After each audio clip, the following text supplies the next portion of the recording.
বন্ধুরা, এই দেখো এটা কিসের মাংস বলো তো বন্ধুরা? এটা হচ্ছে খাসির মাংস।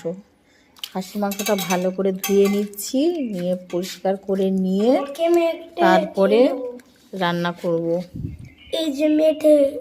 কোনটা মেটে? এইটা এটা এটা? হ্যাঁ, ও, দুটো মেটে আছে। এটা ভালো করে জল দিয়ে ধুতে হবে। 1 গামলা জল নিয়ে আসি আগে। আমার দুটো মেটে আছে। এই দেখো বন্ধুরা, এটা হচ্ছে ফ্রেশ জল। আগের জলটা নোংরা ছিল, এই জলটা ফ্রেশ হয়ে গেছে।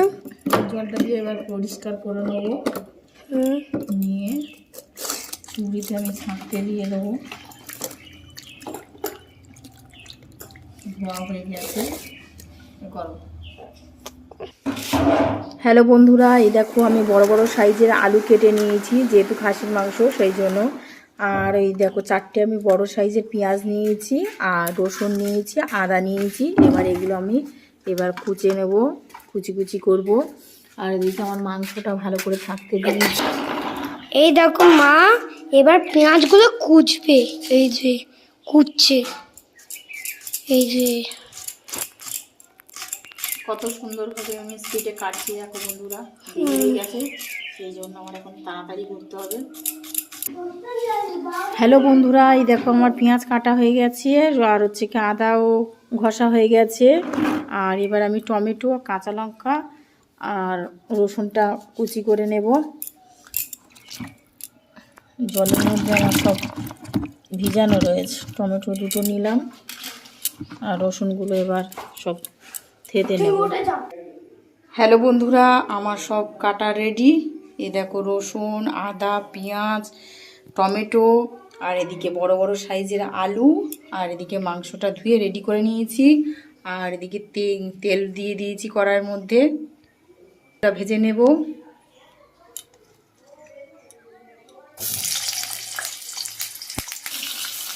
আলুটা ভাজার সময় আমি একটু হলুদ গুঁড়ো দিলাম, তাহলে কালারটা ভালো আসবে।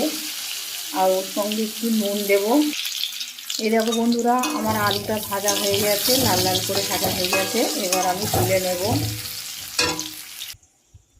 আলুটা আমি তুলে নিয়েছি। এবার ফোড়নের জন্য ওই একই তেলের মধ্যে আমি 2টো শুকনো লঙ্কা কেটে দিলাম, আর 2টো তেজপাতা দিলাম।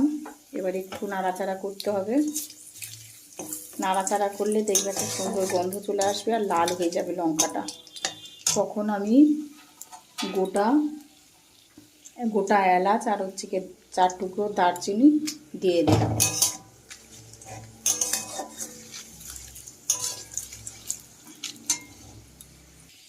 লাল হয়ে গেছে। এবার আমি রসুন, থেতো করা রসুনটা দিলাম। আমি পুরো বাটিনি, না এটা আমি খাসির মাংস রান্না করছি, সেই জন্য আমি রসুনটা একটু থেতে নিয়েছি। দেখো রসুনটা সব আদা থেতো লাল হয়ে যাবে, তখন আমি পেঁয়াজটা দিয়ে দেব। এবার আমার কেটে রাখা এই পেঁয়াজের টুকরোগুলো সব দিয়ে দেব।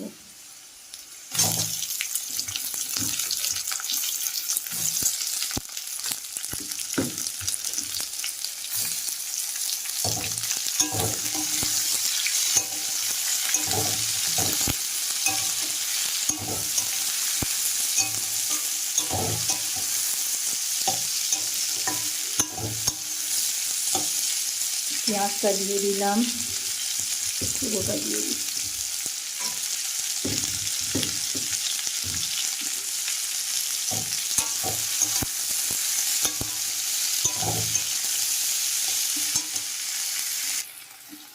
দেখো বন্ধুরা, পেঁয়াজটা আমার লাল লাল মতন হয়ে গেছে। এবার আমার আদা বাটাটা দিয়ে দেব। আদা বাটাটা দিয়ে দিলাম। একটু নাড়াচাড়া করব। আদার একটা সুন্দর গন্ধ এলে, আদার সুন্দর গন্ধ চলে এসেছে। এবার আমার টমেটোটা দিয়ে দেবো।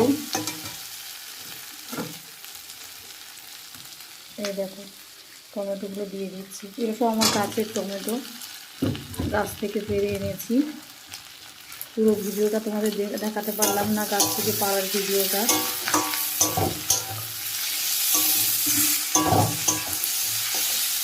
এবার সব আমরা কষিয়ে নেব সুন্দর করে। লঙ্কা কুচিগুলো দিয়ে দিলাম। এবার আমি হলুদ গুঁড়ো দেব পরিমাণ মতন। 1 চামচ হলুদ গুঁড়ো দিলাম, আর 1 চামচ দেবো, 2 চামচ দিলাম হলুদ গুঁড়ো।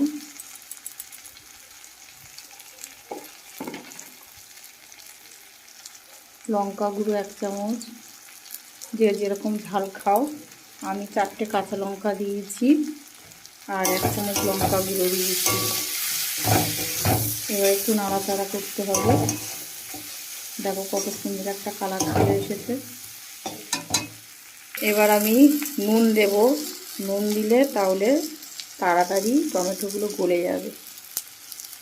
1 চামচ মতো নুন দিলাম আর 1/2 চামচ দিলাম।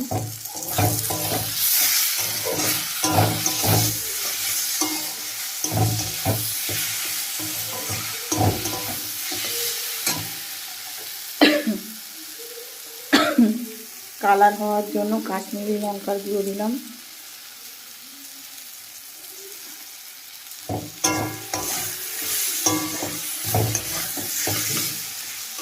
দেখো কালারটা চলে এসছে। এবার আমি ধুয়ে রাখা যে খাসির মাংসগুলো সব ঢেলে দিলাম।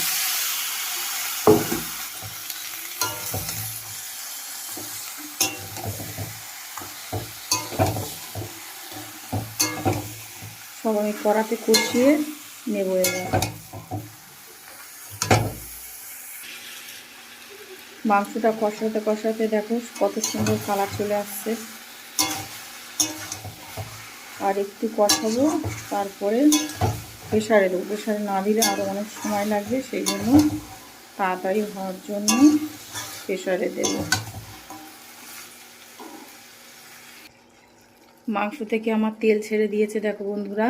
এবার আমি ভেজে রাখা আলুগুলো সব দিয়ে দিলাম। এই আলুটা দিয়ে এবার একটু কষাবো।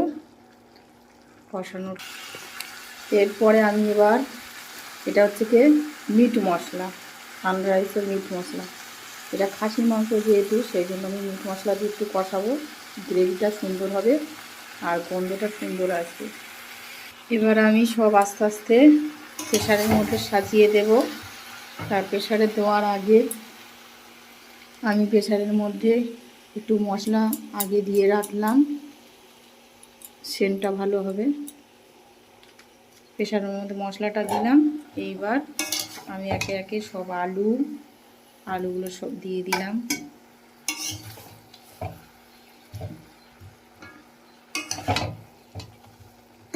কালারটা দেখো কত সুন্দর এসে গেছে। সব আমি দিয়ে দেবো এবার। এই দেখো বন্ধুরা, আমি প্রেসারের মধ্যে দিয়ে দিয়েছি।